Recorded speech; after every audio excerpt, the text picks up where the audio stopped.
This episode is sponsored by Parpel. Need a new headlight or taillight? Visit theparpel.com and enter your vehicle information, select the part you need, and schedule an appointment at a local nearby shop. It's that easy. To make the offer even sweeter, we're throwing in 10% off your first order with code WELCOME. We hope you enjoyed this episode as much as we do. Now, back to the podcast. All right, Friday, April 5th. Right now it's Thursday, April 4th. But when you see this, it'll be Friday, April 5th. Welcome back, Lodge Pod. We're getting down to like once a week at this point, just conflicting schedules, school's winding down.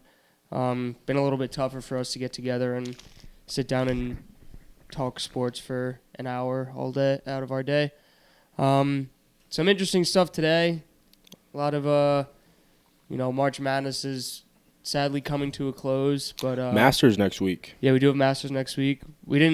We never tried to get credentialed for that, but didn't we talk about doing that? Yeah. We tried to get credentialed for a lot of things, just never happened. Yeah, we almost went to the Pro Bowl and all that good stuff. Almost did a lot of things.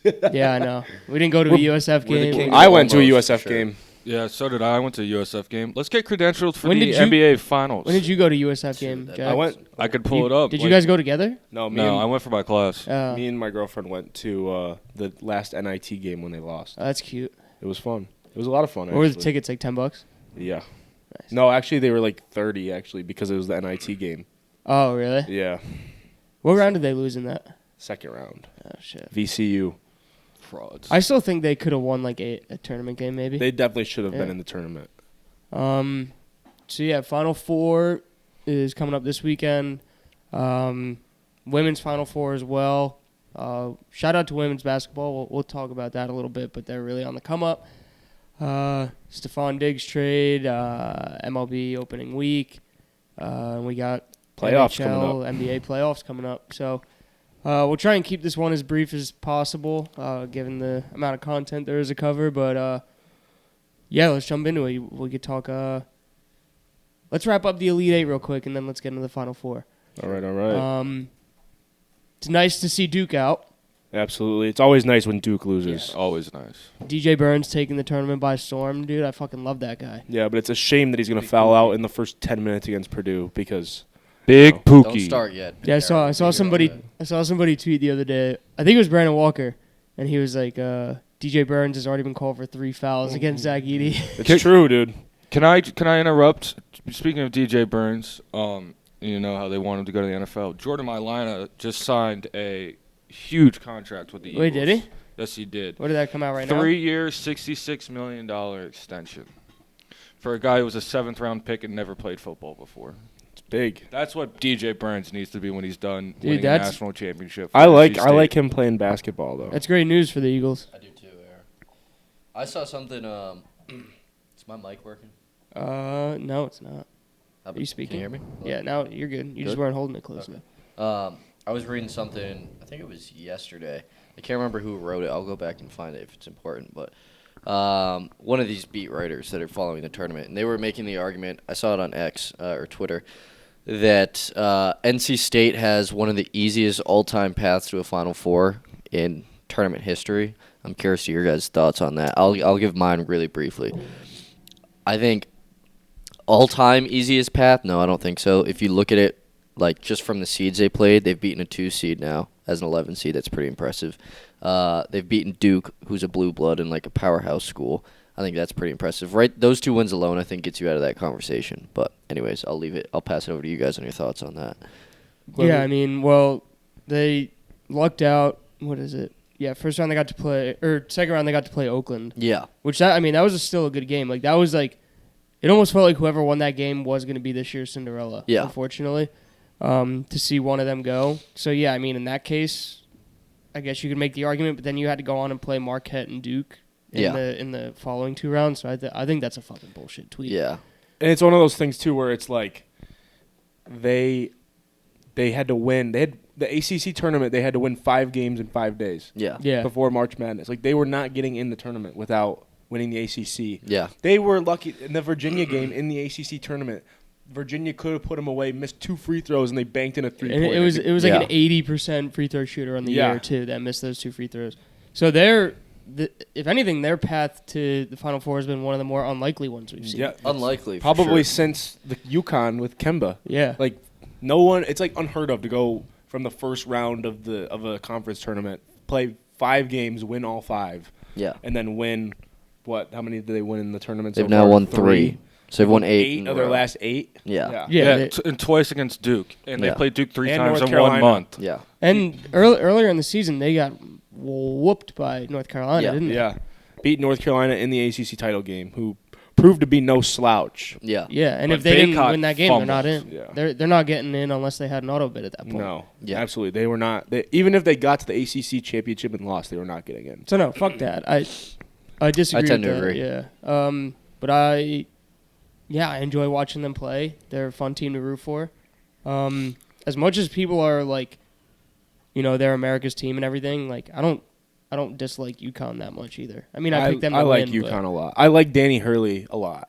Actually, the only team I don't really like is Purdue. Yeah, I that's the don't- correct answer. I mean, I don't like Alabama either because it's like Alabama has that scent on them of their football team. That's true. Yeah, you don't want to see Alabama like. Win anything. Yeah, they lose Nick Saban and then immediately just become a basketball powerhouse. Yeah. That would suck. Yeah. Um, no, I don't want to see Bama win. But I do think their brand of basketball is fun to watch. Yeah. They're a very fast-paced team. Shoot a lot of threes. They're exciting for sure. I think UConn proved in this last game against Illinois that like the only way they're gonna lose a game is if they beat themselves. Exactly. Like that's literally. I mean, they just have fun with teams. Like they just fuck around. It's like a dog playing with a toy. You know what I mean? I don't think I've ever seen a 30-0 run in any basketball exactly. game. At Especially- any point in time, they can just go like this, and the game's over. And Just Illinois right was number 10 in the nation. Yeah. Yeah. That wasn't a fucking... That's not a slouch. No. That's a good basketball Listen, team. UConn, nobody, unless Alabama's offense is lights out, UConn is walking to another national championship. For sure. They're 11 and a Team half bas- point like- favorites.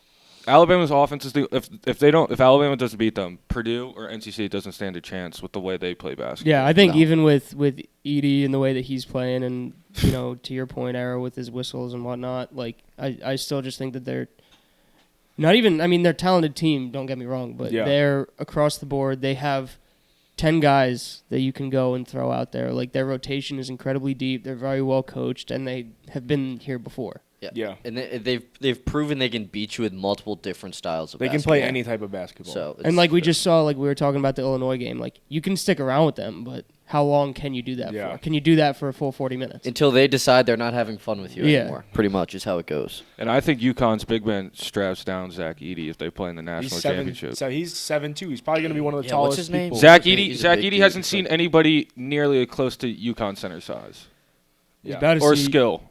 He's about to see Big Chungus. Yeah, That's not- but Big that's the Pookie, thing. whatever you That's wanna what call I him. think. I think Zach Edey takes care of Burns because Burns uses his size and he's 7 inches shorter. Yeah, but Burns also has that. He's got a solid midi game too. Yeah, he's got a solid hook shot, but still, Zach can block that. Donovan Zach's Klingen. 7'4". That's his name. Yeah. UConn center. That dude Yeah. is- he's got a game. He plays basketball. Yeah. Zach, we don't need to go. Here we We go. don't need to go Here down we this go. rabbit Yeah. hole. We do not. We got to stay away from Era, it. let's just put it this way: if Era keeps talking about how much he hates Zach Edey, Purdue will win a national Hey, championship. do you guys see him throwing a 76-mile-an-hour fastball at I 15? did. I saw saw him. that today. You see him bringing that shawty into Yeah, I his saw room. him taking a 5-foot girl home, and everyone just being shocked. Oh goodness. So yeah, I'm still riding with UConn to win it all. I'm not switching up. I'm not switching up either. Yeah, I just put down a bet for the men's and women's team to win. Yeah. I really think the only thing we're looking at for the rest of this tournament is can NC State continue the Cinderella? Yeah. Feels like '83, baby. Jimmy Yeah. Valvano, Yeah. Rest in peace. R.I.P. I think well, should we talk about arguably the most entertaining college basketball game between both the men's and women's? 100%, dude. Dude, This that game was awesome. I'm gonna just be honest and like be fully transparent. I had not watched a women's college basketball game prior to the LSU Iowa game. I'll just say a long time. I don't remember the last time. That's not anything against women's basketball. I appreciate it and love it. I'm glad it's getting the support. But that game was awesome. Like that was truly entertainment and art in sports form. Like I had so much fun watching that. I do think though there is something to be said about it because of the story. Like For sure. made people want to watch. Like people love Caitlin Clark. Caitlin Clark is insane. Yeah. She's the best college basketball player in college basketball at this point right now. Yeah, I agree. And that LSU team like is so unlikable. And they assumed that villain role, and yes, that was awesome to see too. Mm-hmm. Yeah, well, let me just put it this way. Angel Reese looked like a deer who was injured and limping and just needed to be put out of her misery. She did not look like she could run up and down the court more than twice. Yeah, she was hurting for sure. Yeah. And she still put up numbers too. Yeah. I don't hate Angel Reese or anything. I just hate Kim Mulkey. Yeah, I think much. I think that's a major consensus. Sorry. No, go ahead. Angel Reese to me is like, she's got like a Draymond persona if Draymond could back it up on the court. Dude, Draymond did back it up on the court though for so long. Yeah, but he was like, I don't know, like he was putting up. He put up 20 like the other night. 9, 9, or like 10. He was doing 11, triple 9, single. Like, Is Golden State winning doing what they did without Draymond Green? No, of course not. But Draymond Green also isn't like the focal point of his team, whereas Angel Reese like is the. Well, the she's not the best player on her team in my opinion. Who you giving it to? Johnson. Oh yeah. If I'm Flau'jae saying her can name jump right, I out the apologize gym. if I'm not. Yeah. But she's the best player on LSU for sure, hands down. I think back to your Kim Mulkey, or is it Mulkey or Mulkey? Mulkey. Back to the point about that. I wonder what part of. I think it's who she is as a personality, but I also wonder like how much she feeds into that to kind of protect her players from the wrath of the media and the people that don't like her. You know what I mean? I'm sure she understands like the bigger personality I am, the bigger target on my back I create, the less the players have to take the beating from the media and whoever has to write negative things about it. I just wonder like how much she plays into that. It's just one of those things though where I feel like you see a lot of coaches that are polarizing figures. Like even like UConn, Danny Hurley. Like Danny Hurley, their family is like insane in terms of like success, and he does a lot. He can be an asshole, but like he doesn't. He's like a likable guy. I mean, the thing with Mulkey too is that article just came out about her treatment of players, her gay players, yeah. So I don't know. Is she really going to bat for them? Is that article? And it's one of those things too when you pull up before the article's even posted, and you have 2 press conferences about it. Yeah, she tried to get ahead of that curve for sure. Oh, for sure, no doubt. But yeah, it was cool to see the hype going into that game, and it lived up to it. And I was ready to watch it too. I was fucking stoked, and even the other game with USC and UConn. Yeah, there's a lot of hype going into that one as well. That was fun to watch.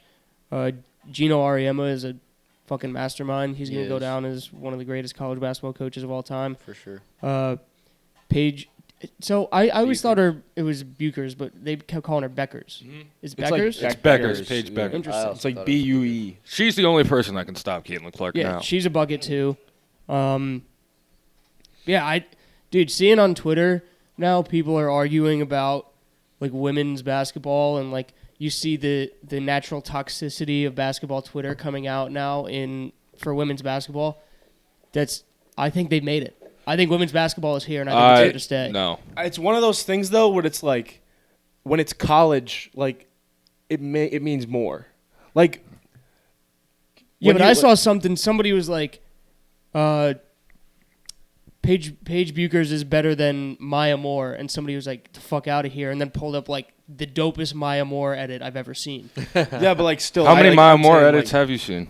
One. Okay. But like I'm saying, like from a fandom perspective, it's definitely easier to grow as a college sport as opposed to a professional sport because it's like, as me, a diehard Notre Dame fan, like I watched all their March Madness games. Like if they could put fucking third graders out there, like Mark, I don't know if you listened to Mostly Sports the other day. Mark was like, you put third graders in Ohio State jersey, I'm gonna go out there and cheer for them. It's like same thing like for me, like they go and put the Tampa Prep football team in Notre Dame jersey and say that's Notre Dame, I'm gonna root for them. Yeah, I mean, I agree with what you're saying. I think it's an easier transition for the people that haven't been watching like women's basketball to make that transition. I would say though, like Caitlin Clark was the key piece that women's basketball needed. For sure. They needed somebody like that. There's been a lot of great, and no disrespect to them, there's been a lot of great like women's players come through college, go to the WNBA, like Breanna Stewart, Diana Taurasi, like all these ladies. Skylar Diggins, Kelsey Plum. Sabrina, like all these ladies. But like you needed a Caitlin Clark, and I think there is like finally potential for her to usher this fandom through college basketball to the WNBA. Is it going to be as easy as college was? No, definitely not. But I think she has to be like that, like torchbearer, transcend it almost, to bring it to that next level. I got two things to say about it. One is that we kind of talked about how LSU is kind of like the villains in this story, but also Caitlin Clark isn't, totally free of blame or anything. Like, she talks her shit, right? And some people don't like to see that, and some people see that, they're like, oh, she's showboating, she's doing whatever, I don't want my kids to, whatever, fuck that. Like, it's fun to see, like, they don't like each other when it comes to being on the court, off the court, maybe they shake hands, whatever. But when, like, they're in game, like, there's a reason fucking Angel Reese is doing all this extracurricular shit, putting the crown on the bench and everything. Like, it's cool to see that, those type of interactions. And I forgot my second point, so somebody can take over. Yeah, no, I definitely agree with that. I don't think that women's basketball has made it because it's only at the college level. Like, yes, like you can watch women's college basketball much more easily because the schools deal with ESPN or whatever station it is compared to the WNBA. The only way this works out long term is if the WNBA continues the Caitlin Clark train and continues to promote the basketball, like Angel versus Caitlin, Angel versus Paige. But Paige is staying, so they have another. Paige has to be Caitlin Clark next season as well in college basketball. Yeah. I also think there's something to be said about the way Caitlin Clark did it because you see a lot, like even like in Paige, like she is a bucket, but like a lot of like the top girls they're all going to the same schools, whether that's UConn, South Carolina, USC, Notre Dame, UCLA, like those schools that are just continuously pumping out great women's basketball programs. Where like you see her go to Iowa and put them on the map, But I think like to me a great metric to like judge this by is something I saw the other day. So that game, the Iowa LSU game, I think the average ticket or like the average courtside seat or something like that was like $600-$700. Just the year before that same seat was like $100, $150, $200. So like that shows you the growth right there. Meaning like and I'm not saying your argument's wrong. If just to play devil's advocate, right? Like if those people were supporting their team, I don't think you would see a growth that astronomical as opposed to people supporting a player. And I think the people supporting a player, paying that money, wanting to get seats and tickets to watch her play, I think that is transcended to the WNBA. I will also say this was I remembered my second point from a second ago. Like, this was a very natural way for people, even like us. Like, we enjoy basketball, but we are never, totally invested in women's college basketball or anything. This was a very natural way to get us into that with these, high, very notable players. I can't think of the word right now that I'm trying to use. But like superstar-esque players. And it wasn't like shoved down your throats. It's like, no, you have to watch women's basketball. You have to have this inclusivity. It was, no, this is genuinely entertaining to watch. I genuinely want to watch this, and it's great for the game. And I can see that, like we've been talking about, transcending into the WNBA as you follow Angel Reese, you follow Caitlin Clark, you follow Paige Buchers into that next level. Yeah. It's one of those things, too, that, like, it's what the men's game is missing. Like, who would you say the best player left in the tournament is? It used to have it, though, to be fair. No, I agree, but I'm saying, like, this year specifically, like, college basketball men's doesn't have a superstar. Your most hyped DJ superstar. Burns Jr. Like, if you're going to say that the best player, I mean, like, the player that's probably gotten the most hype is DJ Burns. Yeah. Or Edie, And then, Zach Edey would probably be your argument for who the best player is as an individual player left in the tournament. One thing I feel like we always see in the men's bracket is there's always one sweetheart, right, that everyone wants to see succeed. And this year it's DJ Burns. It could have been Jack Golke had they moved on as well. Yeah. But. Yeah. I think, to put a bow on it, like, while all of that is true, at the end of the day, you need somebody to go out there and bring value to the people watching. And Caitlin Clark absolutely does that. Like, just watching her play, you're like, everything she does, every time she shoots the ball, you're like, oh my God, that's going in. Yeah. Or she makes the right play, these behind the back passes or the no look passes or she absolutely, you have that many people watching. Everybody that's transferring over to watch is expecting something, and she delivers. Like, so For sure. hats off to her. Those on-court celebrations of her, especially in last year's tournament, I think is what the turning point was. Like, everyone's talking about, ring me right in front of Caitlin Clark's face, all that. It's like, but you see that in every other male sport. Yeah. This is what we want to see from women's basketball. We want to see that tenacity and that hate for each other. Yeah. That's the only way they have to continue showing that off. It also helps, too, when you're bringing, like, the full globe, the full United States into it. Like South California, like USC. You're bringing South Carolina, Iowa, like UConn, like all these schools that are starting to develop programs, or they have at the moment LSU. Yeah. Like they're bringing big fan bases. Yeah. That are bringing a lot of money. Like the Notre Dames, like the Michigans. Yeah. Like all these schools that are big.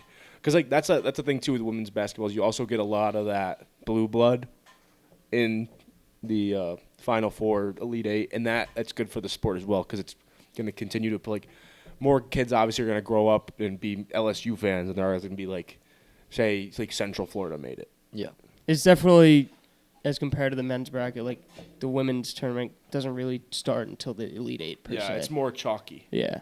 All right, so. Back we had some technical difficulties. I was saying like the first round, like South Carolina in their 1-16 game, I think they played like Presbyterian. They were 54.5-point favorites. Yeah, like that should never happen.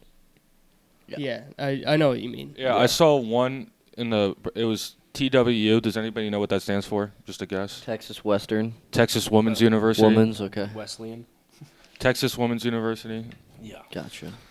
Yeah, I don't know. I mean, my thoughts is I love it. I think it's going to be great, and I think there is potential for it to grow beyond college. But speak on the topic of women's basketball. How ridiculous is it that they played 5 games on a court that had one 3-point line that was longer than the other? I noticed that. That was insane. NCAA is not terrible organization. Not a good track record over the past few tournaments. But I don't even know if I can fault the NCAA. They obviously pay a distributor.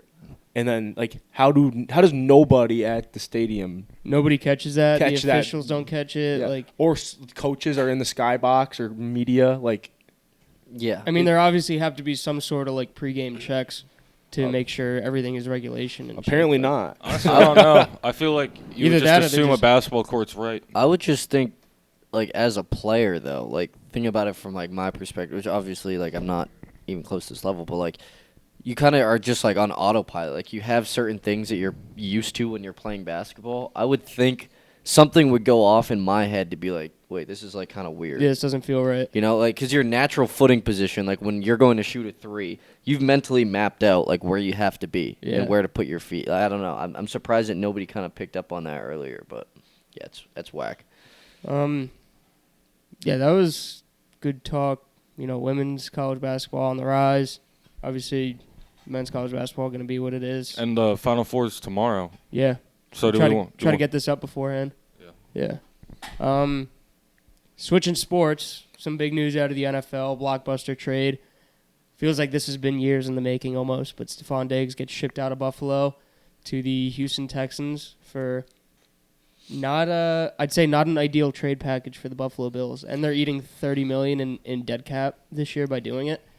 The window's closed. But it also does make you wonder about those reports. I mean, obviously, Stefon Diggs, everyone knows he's very vocal. And maybe there's been a lot of questions about how good of a teammate he is. Makes you wonder, did the Bills just want him out of the building? Yeah, probably. I mean, after all that whining. Yeah. But this does give Josh Allen the chance to take the Patrick Mahomes route and say, I don't need to Stefon like Mahomes didn't need Tyreek. But Bills needs Stefon. The Bills have nobody at receiver right now. They need somebody. I didn't say that they didn't need him. I said it's his chance to prove it if he needs him or not. But they clearly, what they're doing they're this definitely year, bringing in other receivers. But they're also clearly this year overhauling the roster. Oh, yes. Because they think cut every defensive player too. I think what they've realized is cut. we're not getting over the hump with what we have back right now, which is very clearly a good roster. So we need to break it down. We still have a top 3 quarterback in the league who's on the right side of 30 years old. So rather than continuously throwing out this team that can't get past the divisional round or past the AFC Championship, let's overhaul. Let's give them a new look offense. Get whatever pieces we need on defense. I wonder how all in they're going to be this year. Not very. Let's say do they make a play for Justin Jefferson? They could, but they have There's no money. way the Vikings move on from Justin Jefferson. Dude, if Justin Jefferson's got the same attitude problems that Stefon Diggs does. I disagree. I think if So you're then the they Bills, would bring in the same guy with the same attitude problems? I think I'd rather. Look at the. What attitude problems does he have? Justin Jefferson? Yeah. He's always complaining, bro. Yeah, dude. But also that Dude, they're will about to go bring out in there. fucking J.J. McCarthy to come throw him the ball. I'm just saying. Sam Darnold's got this. He's had Kirk Cousins and friggin' Nick Mullins Kirk as his Cousins quarterback. is light years better than most of the quarterbacks in the NFL prior to this season. I don't know about that. He is a top 10 quarterback.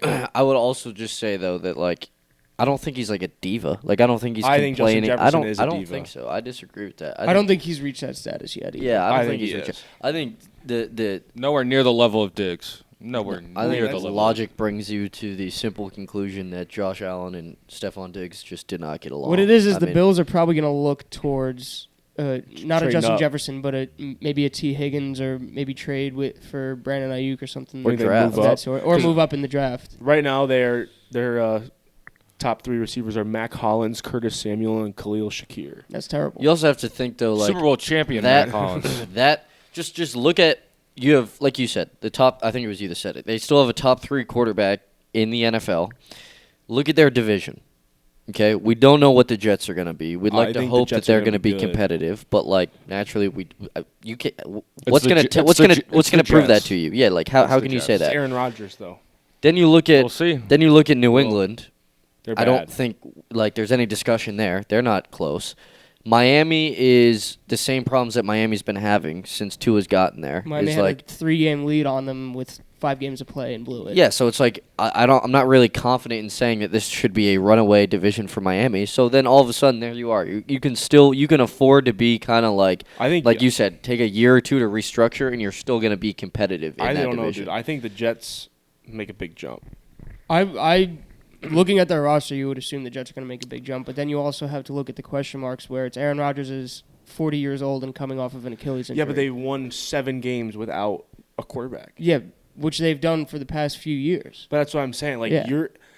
If Aaron Rodgers can't move like he used to, his arm talent is still going to win them more than 7 games. I agree, but I'm just saying, what in that franchise you can point at and say, okay, I'll believe them. They don't have the track record for it. What I'm saying is, if they go out and do it, yeah, on paper, I agree that they should have a good football team. But I can't sit there and say, okay, yeah, they're going to win that division. But I do want to pivot over as well to Stefon Diggs' new team, the Texans, who are doing all the right things by C.J. Stroud. They're doing exactly what the Chargers have failed to do for Justin Herbert in his first few years in the league. That offense is absolutely loaded. Yeah, I think that makes them the best team in Texas. Yeah. I think I look at it this way, and I'm using the Eagles just because I'm an Eagles fan. I expect C.J. Stroud to take the leap that Jalen took when A.J. came. I'm expecting Stroud to go to deep in the playoffs. At least I'm expecting him to go to the divisional rounds, maybe the AFC Championship. I'm expecting as well, for his pure numbers wise, the type of quarterback that he is like a 4,500-yard, high 30, low 40 touchdown year. I feel like that has to be your expectation going into it. With that offense and DeMeco Ryans commanding the defense, I think that I put them as the 3rd best team in the AFC. I think, yeah, I agree with that. I think they're going to be a very good team in the AFC for many years to come. I also think that turnaround for that franchise deserves it's gotten a lot of praise, but it deserves more praise than what it's gotten. I think there's something to be said, too, about, the rebuilding process in the NFL isn't really what we think it is. Yes. I think, it's draft a quarterback. If you hit on the quarterback, you go. But, it's just hitting on the quarterback. I feel like developing a quarterback isn't really a thing. But you need a coach, too. Like they got 3 key pieces in one offseason, arguably within like 2 weeks. They pick up D'Amico. I don't remember the exact order, but I think D'Amico came first. D'Amico definitely came before the draft. And then you had CJ, which people at the time were even like kind of questioning that pick. That was just and then Ohio State they guy. traded the entire house to move up and get Will Anderson. Boom, right there. 3 key pieces. All of a sudden, you just accelerated your franchise like 5 years. You're a playoff team after being one of the worst teams in the league for the previous few years. You win your division. That division is going to be. I think they're going to be a great team, but I think that division is going to be more competitive than we think. No, for sure. I mean, the Jaguars were 8-3 and in the driver's seat for the entire AFC before they collapsed. And Anthony Richardson was very good before his injuries. And the Titans are the Titans. They're bad. probably the bottom barrel there. They're going to be very bad. And I just want to circle around because now with Diggs in this room, John Mechie, I think gets traded. And going back to the Bills, that's a good trade piece to pick up as a complimentary. John guy. Mechie's the odd man out right now. Yeah, he is the odd man out. I could see him going to even San Francisco if they trade away Ayuk. They could go get him. Or even the Eagles, because the Eagles keep saying they're looking in the draft. I don't want them to look in the draft. There's so many receivers in this draft. My last thought on Diggs in general else. is just, how long is his leash now with C.J. Stroud in Houston? Because, I mean, for his 4 years in Buffalo, he was getting an astronomically large target share. He was paid very handsomely, and they were contending for all 4 years he was there, and that still wasn't enough for him. He probably just hated quality of life. Living in Buffalo, New York, I can't imagine is the most fun thing to do. Yeah, probably not. He's got a lot of strip clubs in Houston. He's got plenty to do in Houston, that's for sure. Absolutely. Definitely be a nice change of pace. Yeah. What was he? How old is he? 31, 32? Yeah, he's probably in that range. But he had a huge drop off at the end of last season. We'll see what he does. I mean, I'm very partial to Stefon Diggs as he's a Maryland Terrapin. I've always enjoyed watching him play, but at some point those antics can really fucking piss you off, just as a fan in general. Because it's just, I just asked the question again, what more do you want? Obviously you haven't won the Super Bowl yet, but you were right there. You were knocking on the door for the last 4 years. So. Yeah, what was so wrong in Buffalo? If Stefon wanted out so bad, what was it that why did he want to get rid of? And for the first 2 years there, the relationship between him and Josh Allen was, I mean, they were buddy big time. They were. I remember hearing all the stories of them playing like Call of Duty Warzone and shit together. Mm-hmm. So was it just purely football that fell apart, or I think it was Dorsey. He got his OC fired. I'm very curious to see when a reporter gets a hold of Josh Allen. Obviously, he's not going to give his exact thoughts out to the media. Yeah. He's not that type of guy, but it'll be interesting to hear how he talks about him. Yeah, like he wants the ball. He wants a pass-first offense. And I don't know if he's going to get the ball. Like Tank Dell, Nico Collins, those are Dalton wide receiver Schultz. ones. Yeah, Dalton Schultz. And you added Joe Mixon to the run game, exactly. Yep. So it'll be interesting to see that shake up. Regardless of how Stefon Diggs acts, whether he acts like a child or not in Houston, I still think that's going to be a really good squad. His he's target share is going a very down. welcome addition to that squad as well. He's still a top 10 receiver in the NFL. So. I don't know. If he, we'll see how he starts off the year. Randy Gregory to the Bucks. I love it.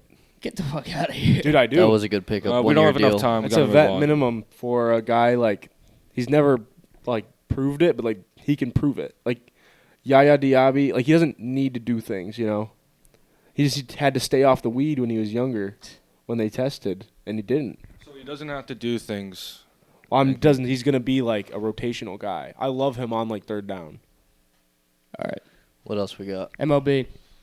Jack, I want you to. So I have on my list of what I want to talk about. MLB opening week, way too early overreactions. I want you to do your little like Bryce Harper rant, maybe in like a minute and a half. All right. So Bryce Harper back, right? Everyone knows he got injured in spring training. Bryce Harper has a very violent swing. And, people have said online, and I tend to agree with them, that Tiger Woods, very violent swing. Started having some back troubles over a few years here and there. Started having some driving problems. Yeah. Let's hope a list of problems. Hopefully Bryce doesn't go down that road, Hopefully he stays sober. But, and so when he started off cold before that monster game he had, I was thinking maybe his back's injured, and now seems to be fine. But I'm just saying, if his back starts to come up again, watch out, Tiger Woods, and his career's over. I just think that's the Philly in you. That's the pessimist that you need to fight. If his knee starts to hurt, it's Tiger Woods. The Philly way of thinking is very synonymous with Murphy's Law. It's what can go wrong will go wrong. Yes. And that's They also tend to live on their own planet. Prepare for the worst, hope for the best. But yeah, I mean, other than that, way too early overreactions. Obviously, this is baseball. It is the longest season games wise and probably lengthwise.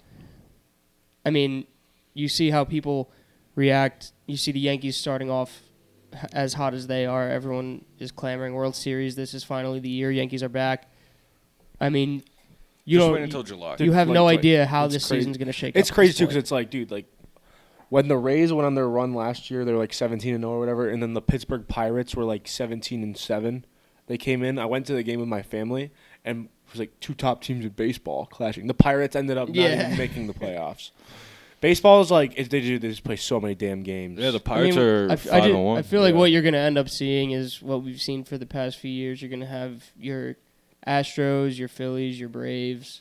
The Diamondbacks seem like they're here to stay. The Rangers random team will win the AL East. Exactly. Yep. Yeah. I don't know, man. The Astros do not look like a good ball club through the first. Yeah, who's winning the whatever Central games. division? Because nobody knows The that. The Tigers Tigers are hot. They're up right now too, 6-3 Yeah, on the Mets. Wow, they're gonna be 5-0. Let's talk about the Mets. I mean, holy schmoly. We You knew don't they talk were gonna about be Murphy's bad. Law. That's being a New York bad, Mets but fan. you didn't. But look who they've played. You expect them to be winless? Dude, I what always I'm think saying. about that Mets video where the guy's like, they're like, what's the best part about being a Mets fan? He's like, honestly, the character development. He's like, they're like, what's the worst part about it? He's like, May through September. I'm also sick of Mets fans bashing on Frank the Tank, dude. Have you real. seen that? Yeah, Frank I the Tank have. is an icon. He's and getting everyone- like death threats. Yeah. That's not warranted. No.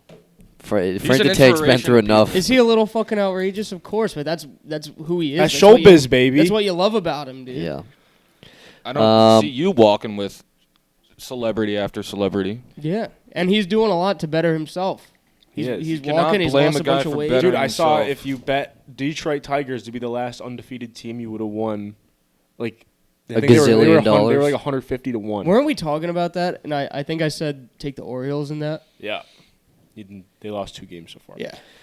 I don't know. Red Sox are going to be a playoff team, though. That's all I know. They're pitching. Way too they're- early they're overreactions. That's a way too early Rays stink overreaction. is my way too early overreaction. I think Philly's bullpen is god awful. I don't know if that's an overreaction though. I think I can get behind you on that. Yeah, Connor Brogdon is now in Serbia. Yeah, we could ship him off there for all I care. I would like to shout out Ricardo Pinto. 4 hours from upstate New York to Philadelphia and immediately came in for a 4-inning save. What's your favorite ballpark food? Dude, a good old fashioned dog for sure. Glizzy Gobbler. Glizzy, yeah. yeah, you can't be mad at that. I mean, like, I think the nachos are kind of underrated too, I'm a huge nacho guy. or the tenders, bro. Low key, the tenders go I'm not a hard. tender guy. Yeah, give me some chicken tenders and fries and like a helmet, and I feel like a 5-year-old That's what I'm kid. saying. should But it's do, awesome. I love it. 999. We should live stream a 999 challenge. Listen, I have 4 free tickets to a Tampa Bay Rays game. We can go do that anytime. Yeah. Dude, we're down to 9 of those fucking double barrels. I'm down. I'm Dude, down. they do It's like $300 The later. double too. shaboing Double, boing. double dogging. The least thing we could do is get free tickets. And Yeah, and then we get 20% off beer, so it's still $27. so Damn. instead of 30, it's 28. I'm still spending a fortune. Dude, going, Let me go work for 6 there's months, something and then about, I can do it. There's something about going to a baseball game. Like I love it. It's like a once a year thing though for me, where I'm like, okay, well, considering we work there, it's like helps out a little bit. Like you can go whenever. But Yeah. it's like even when I'm at home and I'll go to like a minor league game with my family, like it's like, all right, I did this like once or twice, and then like that was cool. Yeah. Now let's get to August for football. There's Yeah. nothing like better than the occasional like spring, early summer baseball game where you can just Go have some sit beer. around and have some fun. Yeah.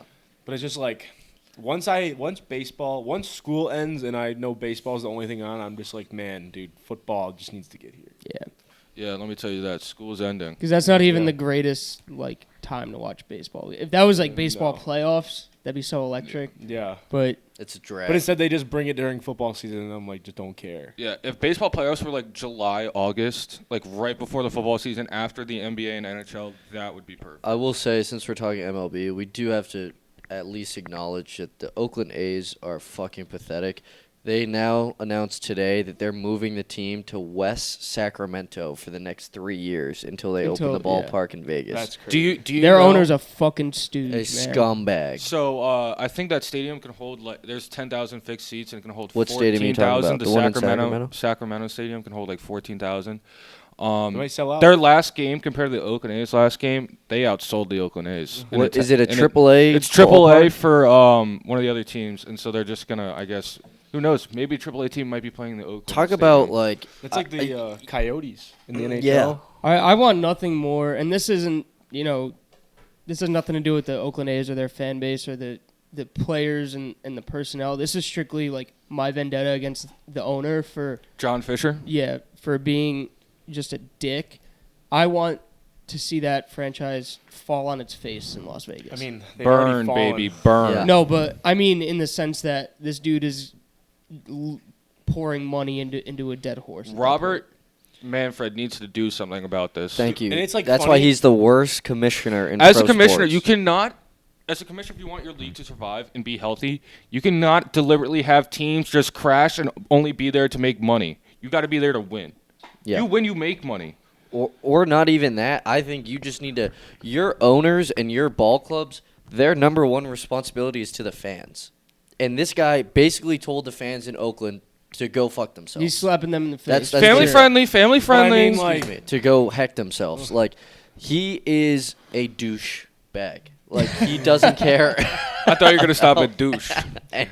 any of the fans at all. And that's a real live, like, fan base. Is it though? They wanted that team there. You saw all the protests. Like, I mean, how many people were at the protest? Okay, but the stadium sucks. It's the worst stadium in the league, even worse than the Trop. The Trop is America's ballpark. I'm shocked they're getting rid of the Trop. Dude, but like the Trop is so bad it's good. Cuz it's just so odd. It's a strange ballpark. It's a true marvel of the world. Any talent they have, they trade away.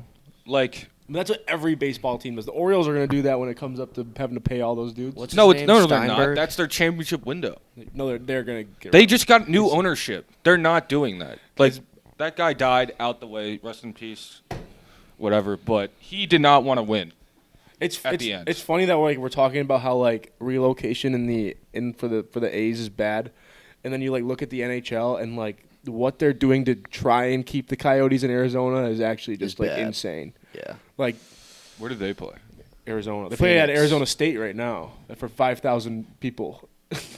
That's do a- they really? I thought they were. Because they got their like owners. They've had like 4 different owners of like ownership groups, and the ownership group ends up sucking. Or like the last time before they started playing at Arizona State, their ownership group didn't pay the bills to play at the arena. Sorry, I So forgot the to NHL pay had the to like bail electricity them bill out, this and month. then so now they've been playing at the Arizona State hockey stadium, Bruh. and like they keep trying to build these stadiums in Phoenix, and they just keep not getting approved, and they're just like, did you just move the fucking team to Quebec City Or Atlanta. Houston or Atlanta? Yeah. Or Move like, it to where the public will give Bring you it to the Atlanta, funding. bro. Atlanta, they'll sell that place dude, out. they've had hockey teams and they just don't.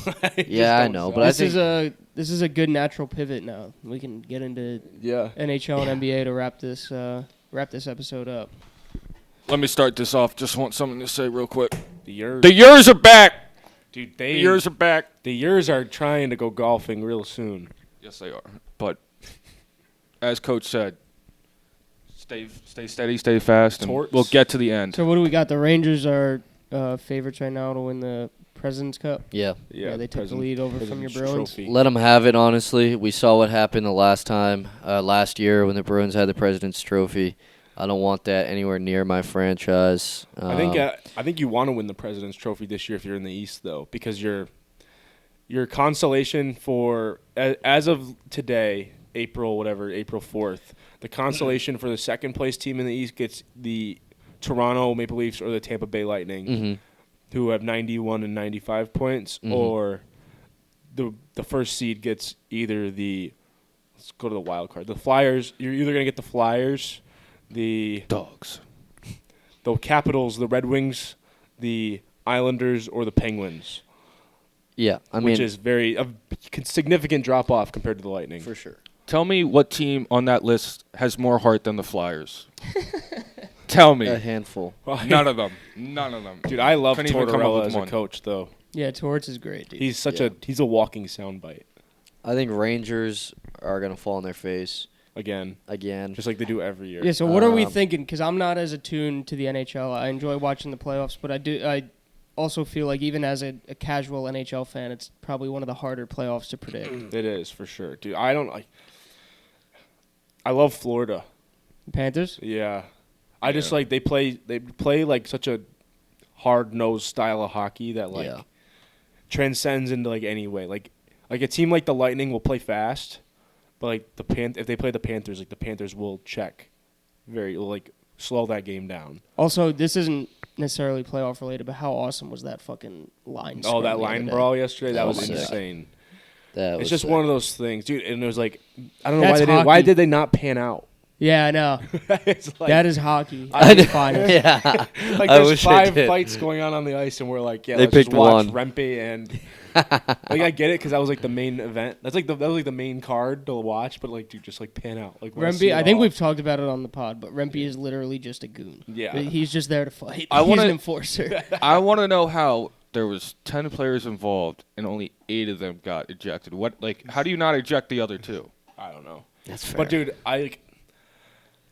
the East, I will also say, if the Penguins somehow make the playoffs, Sidney Crosby is the best player in the NHL. Yeah, they're ever. storming up the standings. Dude, Sidney Crosby's had 15 points in 4 games. Like he's That's literally outrageous. single-handedly willing the Penguins to almost make the playoffs. 2022, Caitlin Clark. Literally.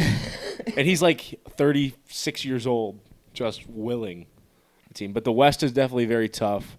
The Knights are going to use some long-term IR BS, and I think they're going to be a tough out.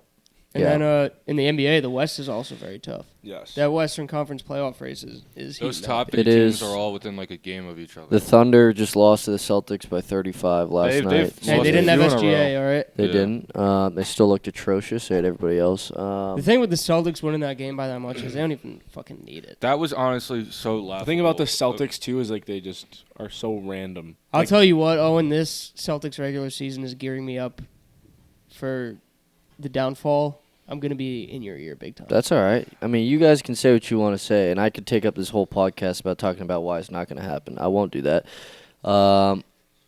Pistons They've now got secured. They've now secured The best record best in the record, league. so they'll have home court no matter what series it is. They're 33-3 at home, which is I believe it's the 3rd best home record at the turn of the century. And when they're top 5, when all 5 of their starters play, they've lost a combined, I think, 6 games or 7 games.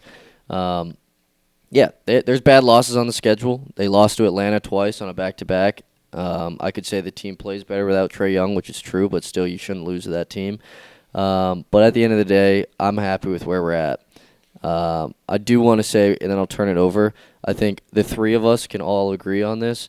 Doc Rivers needs to be done coaching in the NBA. Yeah, he's terrible. Adrian Just because you win Griffin a was championship. 31-13 before he got fired. Take a guess at what the Milwaukee Bucks record is now since Doc's taken over. They're just around 500 under him, right? Yeah. They are exactly 500. They are 15-15. The last 2 games they played at home, they lost to the Washington Wizards and they lost to the Memphis Grizzlies. And after the game last night, which was the loss to Memphis, I don't know if you guys saw the soundbite, classic Doc fashion. He gets Blame up there somebody else. and he goes, He didn't just blame somebody else. Listen to this shit. he says, hey Doc, your team's been struggling on the road or whatever, and he goes, yeah, I'm taking a whole step back. I'm even looking at how our travel crew performs and puts together. He's blaming the For bus some drivers. reason, I'm the only person that takes things serious when we go on the road. Basically, just saying to everybody in the organization, you're beneath me. All I hear He's an asshole. from media is Doc Rivers once again calls out his team in press conference. Like, yo, go have those conversations behind closed doors. That's crazy though to not even like call your team out to the media, to call out your travel crew. that guy who's making what, $13 an hour to Yeah. go pick up your jockstrap and load the And it's like, the bags. van. To your Yeah, point, like, Jack, it's like you don't have that conversation. Even behind closed doors, you are the head coach. You're the head coach. You can't. How long can this guy get away with pointing the finger at everybody else for his lapses? Sooner or later, like at one point for coaching, like championships are like blown way out of proportion. Like, what was it, 14 years ago? Why you stood up? I don't know. I had to for a second. It was 16 years ago. Wait, no, I want you to stand up. I want you to proclaim what you're about to say. 16 years ago with 3 Hall of Famers and potentially 4th and Rondo, happy retirement, just by retired, the way, yep. and who put up crazy stat lines. Like, that's the last championship you won. And then you had Harden and Embiid. You had Lob City Clippers. Now you have Dame, Giannis. You have a team that already won a championship recently. You can't do anything. Yeah, you got to go. How many 3-game leads has Doc blown? 3-game series leads? A lot. 7? Well, last year in particular, when you sent me and Jack that voice memo telling us about how your season was over and everything, you know what you were doing back then. He's blown 3 3-1 leads. And multiple 3-2 leads. He definitely more than that. Anyways, he's not a good coach anymore. But I think it brings up an underlying issue that started with LeBron James. Sorry to your glorious king. You better choose your next words very carefully. Front office executives and ownership in the NBA, they listen to the players and give players way too much control. Players are there to play, coaches are there to coach, ownership in the front office is there to make the decisions. You don't let the players make those decisions. You mean Lay King? Yeah, like, granted, you can ask for their opinion on stuff, but they should not be the ones forcing you to get rid of Griffin and hiring Doc Rivers. Yeah. That is now Giannis's fault. That's Giannis and Dame's fault. Yes, it is. It's Giannis's fault. And then it just felt like Doc was like, oh, this is probably our best pick of the litter, I guess. Mm-hmm. And they were just we'll hire Doc Rivers. Because, sucks. If he waits, he's not getting another opportunity. My best hope is that the Sixers come out of this play-in and they match up with the Bucks first round. That is your best hope, 100%. I think my 3 teams to watch in the NBA playoffs are, 1, the Golden State Warriors, if they can get out of the play-in. Because I think if they don't, we're going to see a dynasty actually physically end. Like, the roster will look different. Number 2, I was going to say the Knicks before Randall just got sidelined for the rest of the year, so I'm taking them off my list. They've still kind of been killing it without him, though. Is Brunson back? Brunson is back, but I don't think without Randall, I just don't think they have enough firepower. So I took them off my list. I'm replacing them with the Mavericks. As much as I hate to say that, they have been playing really well, and I hate. It's like when I hear it come out of my mouth, it actually like kills me. I've actually been arguing with him today in Instagram DMs. My God! But I'll put him in there. They've been hot. They do have the star power. I think they could win a series or 2.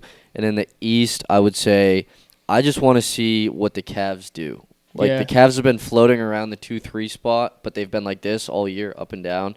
So I'm curious to see what happens come postseason. Well, and you always got to watch out for the Heat, too. That's true. Yeah, that's true. That's true. Although I'd like to throw in the Pacers. I think they are just sitting there in the 7th seed, bro. Siakam, I think, is the X factor. With how quiet they've been, I don't know. I don't know. I'm just saying. Don't be surprised if they make. I don't think Tyrese. Just feel like it was like 2 years ago. Yeah, yeah, it does. I don't think Tyrese Halliburton can be your best player on your team. I'm still going to say something that might be outrageous. As big an NBA fan as I am, I still don't entirely understand how the play-in tournament works. So, okay. Just because I haven't paid enough attention to it. So it's 7, 8, 9, 10. 7 and 8 play the first game. 9, 10 play. The winner of the 7, 8 gets the 7th seed. The loser of that game has to play the winner of the 9, 10 for the 8 seed. For the 8 seed. Yeah. So it's double elimination for your top 2 seeds. Gotcha. More importantly, the OHL playoffs are going on, the Ontario Hockey League. It is a junior league in Canada. My Saginaw Spirit. Stand up and show that jersey off. Swept the first round against the Owen Sound Attack. So, as we go on to round 2, looks like we're going to be playing either the Kitchener Rangers or the Erie Otters based on series. What kind of name seeding. is that? And we are hosting the Memorial Cup come later in this after the Canadian Hockey League championships are set in stone. So go Spirit. Continue to send them home. All right, on that note, we'll get out of here. Go. I guess we're Saginaw Spirit Show now. Soar with us. All right. That has been the Lodge Pod for Friday, April 5th. Hope you enjoyed. Zach Eady is a piece of shit. He's gonna put on a show in spite of error right here. He definitely is gonna Dude, poor DJ. I'm already thinking about him fouling out. We've already got the schmedium in the mail. Yep. DJ Burns will have 2 fouls in 5 minutes. See you later.